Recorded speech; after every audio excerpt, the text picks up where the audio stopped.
안녕하십니까. 마석봉 작가입니다. 4차 산업시대의 화두는 연결입니다. 그만큼 또 중요한 게 융합입니다. 비디오 아트의 창시자 백남준 작가가 있습니다. 백남준 작가는 어떻게 해서 세계적으로 유명한 작가가 되었을까요? 예술은 비교 대상이 없을 때 가격 경쟁을 할 수 없을 정도로 가장 비쌉니다. 백남준 작가는 1960년대 모니터로 그림을 그리고 시각 예술을 구현했습니다. 당시 상상도 할 수 없는 일을 백남준 작가가 한 거예요. 그래서 미술사에서 최초란 말이 나온 겁니다. 프랑스 화가 중에 마르셜 디샹이라는 사람이 있습니다. 디샹이 활동했던 시대에는 그림을 예쁘게 그렸던 시대였습니다. 그런데 디샹이 전람회 때 마르지 않는 샘이라는 제목을 붙여서 남자 소변기를 출품한 겁니다. 지금 생각하면 멋있지만 당시에는 엄청난 조롱거리의 대상이었고 비난을 받았었습니다. 이게 쓰레기지 예술이냐. 자신이 생각하는 한계를 뛰어넘으면 때로는 비난과 구설수에 오르기도 합니다. 아름다움이란 관념을 파격적으로 깬 디샹이나 백남준은 도마 위에 오를 수밖에 없었습니다. 하지만 그들이 한계를 넘어서서 새로운 세상을 제시한 겁니다. 그럴 때마다 새로운 세상으로 문화가 발전했다는 겁니다. 우리가 사용하는 기계도 그렇습니다. 유선 전화를 쓰다가 그 한계를 넘어서는 순간 무선 전화가 나와요. 그 다음에 전화기에 카메라가 붙고 오디오가 들어갑니다.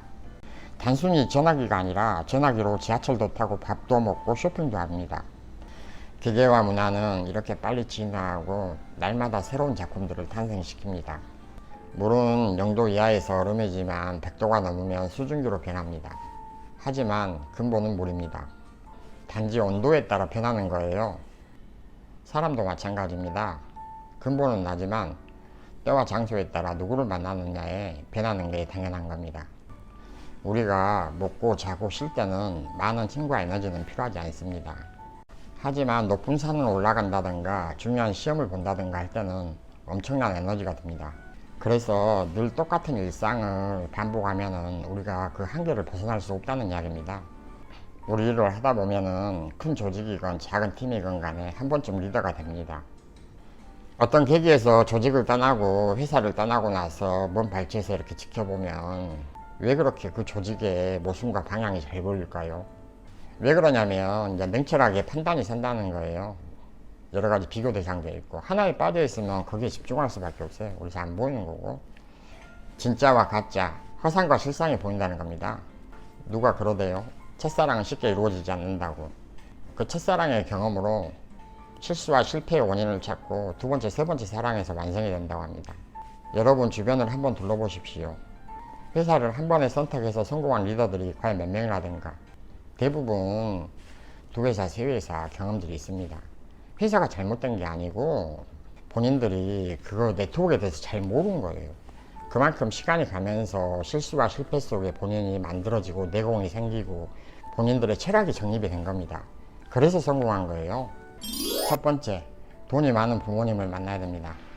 아무리 자수성가를 외쳐도 세상의 부는 여전히 세습되고 있어요. 두 번째는 옛날 방법인데 저축입니다.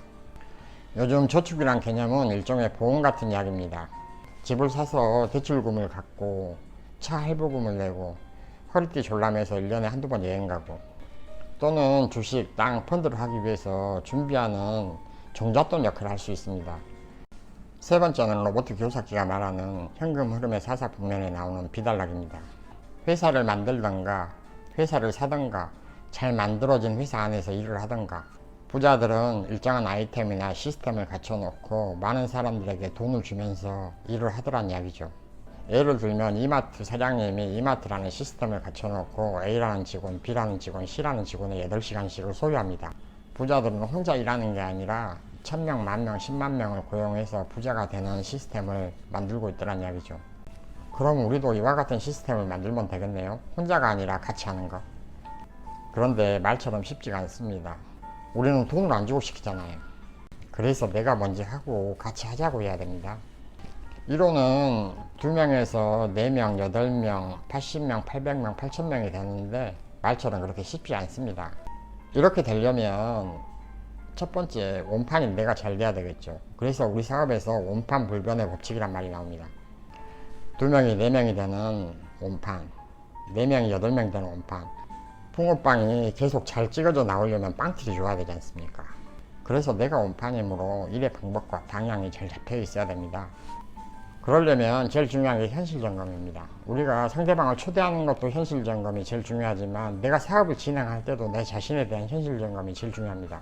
저번에 말했죠. 현실은 200만 원 버는데 성공의 목적지까지는 한 달에 월 1억 버는 기나긴 여정이 있다고. 그 성공의 목적지까지 가는데 어떤 사람은 걸어가고 어떤 사람은 자전거를 타고 어떤 사람은 차를 타고 다 틀리죠. 다 각자의 역량이 틀리기 때문에. 그래서 거기까지 도착하는 도구가 필요한 겁니다. 예를 들어 자전거로 표현하면 바퀴 하나는 올바른 네트워크 회사를 선택하는 거고요. 또 하나의 바퀴는 좋은 팀과 좋은 스폰서를 만나는 겁니다. 바퀴 하나는 회사, 바퀴 하나는 좋은 팀과 스폰서. 누가 성공의 목적지까지 자전거를 타고 갑니까? 아무리 좋은 수단과 도구가 있어도 내가 페달을 밟지 못하면 자전거가 안 굴러가요. 그게 진리입니다. 이 일은 그래서 내가 하는 거예요. 남이 하는 게 아니라.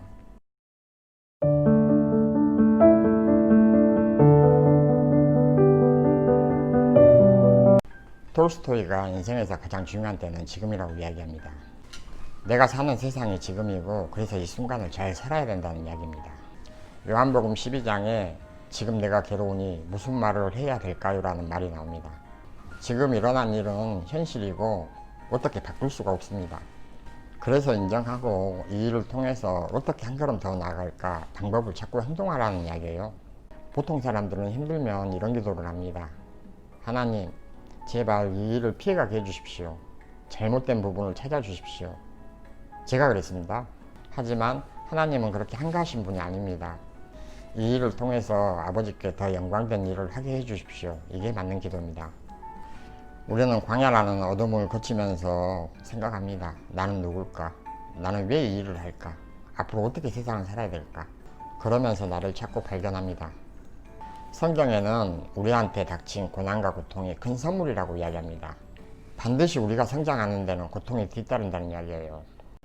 우리한테는 지금 과거라는 건 없습니다. 기억 말고는. 지금 우리는 현재를 살고 있고 미래로 가고 있습니다. 우리는 성공이란 목적지를 향해서 가는데 실수하고 넘어지고 아프고 힘들 때가 참 많습니다. 그래서 이 모든 과정들이 나를 성공의 목적지로 데려다 준다는 거예요. 그래서 당장 발을 내디디라고 예수님이 말씀하십니다. 너 다리를 들어갈 사람은 너밖에 없다고. 감사합니다. 마석봉입니다.